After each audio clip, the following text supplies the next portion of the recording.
السلام علیکم ورحمۃ اللہ۔ الحمدللہ رب العالمین والصلاة والسلام علی رسولہ الکریم، اما بعد۔ میرے عزیز، اس سے قبل ہم نے کھانے سے متعلق آداب بیان کیے تھے دو اقساط میں۔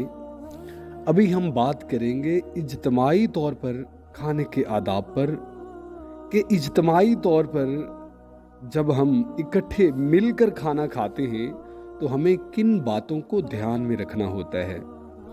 اس میں پہلا ادب یہ ہے کہ اگر مجمع میں جہاں آپ کھانا کھا رہے ہیں وہاں کوئی شخص عمر میں یا علم و فضل میں سب سے بڑا ہو تو کھانے کی ابتدا پھر آپ کو نہیں کرنی چاہیے بلکہ بڑوں کا انتظار کرے، اور اگر کھلانے والا وہاں وہ خود بڑا ہو تو کھانے والوں کے جمع ہو جانے کے بعد شروع کر دے کھانا کھانا، کہ لوگوں کو زیادہ انتظار کی زحمت نہ دے۔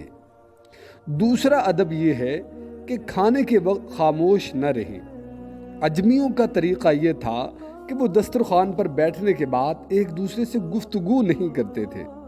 مسلمانوں کو ان کی عادت اختیار نہیں کرنی چاہیے بلکہ کھانے کے وقت اچھی باتیں کرنی چاہیے۔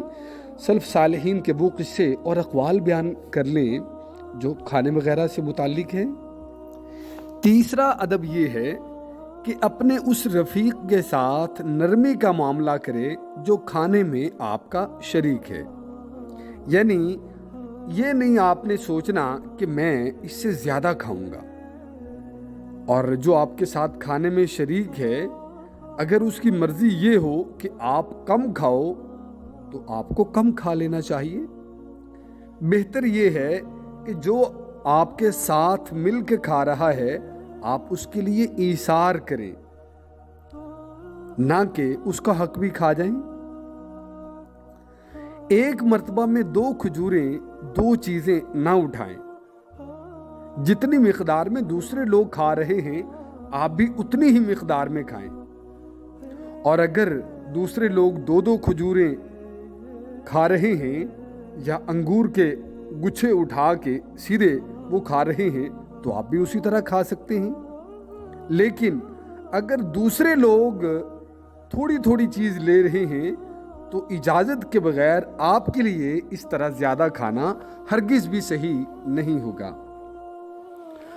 اگر آپ کے ساتھ کھانا کھانے والا کم کھا رہا ہے تو کھانے کی ترغیب دینی چاہیے آپ کو، اور آپ کو کہنا چاہیے کہ آپ لیجئے اور لیجئے، اس کے لیے آپ سہولت پیدا کریں، لیکن 3 مرتبہ سے زیادہ نہیں کہنا چاہیے۔ 3 مرتبہ سے زیادہ کہنا یہ مناسب نہیں ہے، اور بلکہ 3 مرتبہ سے زیادہ کہنا حسن ادب بھی نہیں ہے، یہ حسن ادب کے خلاف ہے۔ اور اسی طرح کھانے کے لیے قسم دینا یہ بھی ٹھیک نہیں ہے۔ حسن ابن علی رضی اللہ تعالیٰ عنہ فرماتے ہیں کہ کھانا اس بات سے زیادہ آسان ہے کہ اس پر قسم دی جائے۔ اور چوتھا ادب یہ ہے کہ اس طرح کھائے کہ آپ کے ساتھ جو لوگ بیٹھے ہوئے ہیں انہیں کہنے کی ضرورت پیش نہ آئے۔ ایک عالم فرماتے ہیں کہ بہترین کھانے والا وہ ہے جس کے ساتھی مطمئن ہوں اور انہیں کہنے کی زحمت نہ اٹھانی پڑے کہ لیجئے نا پلیز، یہ بھی لیجئے، یہ بھی کھا لیجئے، یہ بھی پی لیجئے، یہ بھی اٹھا لیجئے۔ تو یہ تو تکلف ہے، یہ مناسب نہیں کہ لوگوں کے دیکھنے کی وجہ سے وہ چیز چھوڑ دے جس کی خواہش ہو، یہ تکلف ہے۔ اس طرح کے تکلفات کو پسند نہیں کیا گیا، بلکہ دسترخوان پر بیٹھنے کے بعد وہی عمل کرنا چاہیے جس کا تنہائی میں عادی ہو۔ اس کا مطلب یہ ہے کہ تنہائی میں بھی آداب کی رعایت ہونی چاہیے تاکہ مجمع میں تکلف نہ ہو۔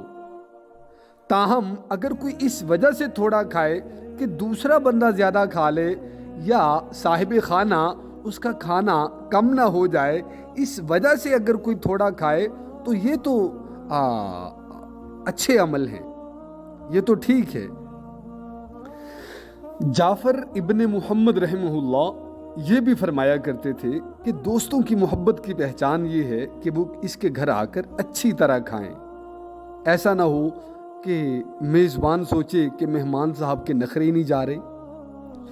اور پانچواں ادب یہ ہے کہ کسی برتن وغیرہ میں ہاتھ دھونے کو یا دھلوانے کو برا نہیں سمجھا گیا۔ اس میں تھوک بھی سکتا ہے، کلی بھی کر سکتا ہے، لیکن لوگوں میں، مجمع میں ایسا نہیں کرنا چاہیے۔ اور اگر کوئی شخص تعظیم کے خیال سے برتن پیش کرے اور آپ کے ہاتھ دھلوائے تو آپ کو قبول کر لینے چاہیے۔ ایک روایت میں ہے کہ ہارون رشید نے ابو معاویہ جو کہ نابینا تھے ان کی دعوت کی اور ان کے ہاتھ خود دھلوائے۔ بعد میں ان سے پوچھا، ابی معاویہ تمہیں معلوم ہے اس وقت تمہارے ہاتھ کس نے دھلائے ہیں؟ ابو معاویہ نے کہا، مجھے نہیں معلوم۔ لوگوں نے بتایا، تمہارے ہاتھ امیر المؤمنین نے دھلوائے ہیں۔ ابو معاویہ نے فرمایا کہ اے امیر المؤمنین، تم نے علم کی تعظیم و توقیر کی، اللہ تعالیٰ تمہاری تعظیم و توقیر کریں گے۔ اور ایک برتن کے اندر متعدد لوگ بیک وقت بھی ہاتھ دھو سکتے ہیں، بلکہ یہی صورت عاجزی سے، تواضع سے زیادہ قریب تر ہے۔ اس میں طول انتظار کی مشقت بھی نہیں اور سہولت بھی ہے۔ اگر ایسا نہ کریں تو باری باری بھی دھو لیں، اور لیکن آگے پھر تکلف میں پڑ جانا کہ ہر آدمی کا پانی گرایا جائے، دوسرے کے پاس پھر لایا جائے، پھر تیسرے کا گرایا جائے، چوتھے کے لیے لایا جائے، تو یہ تکلف میں بات چلی جاتی ہے۔ اور کلی کرتے ہوئے، ہاتھ دھوتے ہوئے آہستہ آہستہ عمل کرنا چاہیے تاکہ پانی کے چھینٹے دوسرے لوگوں پر نہ پڑے اور نہ ہی پانی فرش پر گرے۔ اور میزبان کو چاہیے، صاحب خانہ کو چاہیے کہ وہ اپنے مہمانوں کے ہاتھ خود دھلوائے۔ حضرت امام شافعی رحمۃ اللہ علیہ پہلی مرتبہ حضرت امام مالک رحمۃ اللہ علیہ کے دولت قدے پر بحیثیت مہمان تشریف لے گئے، تو امام مالک نے ان کے ہاتھ خود دھلوائے اور فرمایا کہ تم میرے اس طرز عمل سے گھبرانا نہیں ہے آپ نے، اس لیے کہ مہمان کی خدمت فرض ہے۔ اور چھٹا ادب یہ ہے کہ ساتھ کھانے والوں کو نہ تکے کہ ان کو گھورتا رہے، کتنی بوٹیاں، کتنی روٹیاں اور کتنے بادام کھا گیا، نہ ایسی چیز قطعی طور پر مناسب نہیں ہے کہ ان کے کھانے پر نظر رکھے، بلکہ نگاہیں نیچی رکھے اور کھانے میں مشغول رہے۔ اگر یہ اندیشہ ہو کہ اس کے کھانے کے بعد لوگ ہاتھ روک لیں گے اور کھانے سے گریز کریں گے تو ہاتھ نہ روکے، بلکہ آہستہ آہستہ کھاتا رہے تاکہ دوسرے لوگ اطمینان کے ساتھ فارغ ہو جائیں۔ اگر کوئی شخص کم خوراک ہے تو وہ ابتدا میں توقف کرے اور تھوڑا تھوڑا کھائے۔ جب وہ یہ دیکھے کہ لوگ فارغ ہونے والے ہیں تو جلدی جلدی کھا کر شکم سیر ہو جائے۔ بہت سے صحابہ کرام رضوان اللہ علیہ مجمعین نے ایسا کیا ہے۔ اگر کسی وجہ سے کھانے کی خواہش نہ ہو تو معذرت کر دے تاکہ لوگ بدستور کھانے میں مشغول رہیں۔ اور ساتواں ادب یہ ہے کہ ایسا کام نہ کرے جو دوسروں کو برا معلوم ہو، مثلا یہ کہ پیالہ میں ہاتھ ڈال دیا، یا تری کو ہاتھ لگ گیا شوربے کا ہاتھ، وہ دوبارہ اسی میں جھاڑنا یا ہاتھ کو ڈبونا، یا لقمہ اٹھاتے ہوئے کھانے کے برتنوں پر اپنا سر جھکانا اور منہ میں سے کوئی چیز نکال کر پھینکنی ہو تو کھانے والوں کی طرف سے رخ پھیر کر بائیں ہاتھ سے نکالے۔ چکنائی آلودہ لقمے کو کسی چیز میں اور اس طرح نہ ڈبوئے کہ وہ ساری چیز ہی اس چکنائی کا شکار ہو جائے اور اس کے اندر دوسرا بندہ کراہت محسوس کرے۔ دانت سے کاٹی ہوئی کوئی بھی چیز، ٹکڑا ہو یا کچھ بھی، تو وہ واپس نہ ڈالے، نہ اس کو دوبارہ شوربے وغیرہ میں ڈالے۔ گندی اور طبیعت مقدر کرنے والی باتوں سے جتنی بھی اس طرح کی باتیں ہیں ان سے اجتناب کرنا چاہیے کہ یہ غلط ہیں جس سے دوسرے بندے کو گھن آئے۔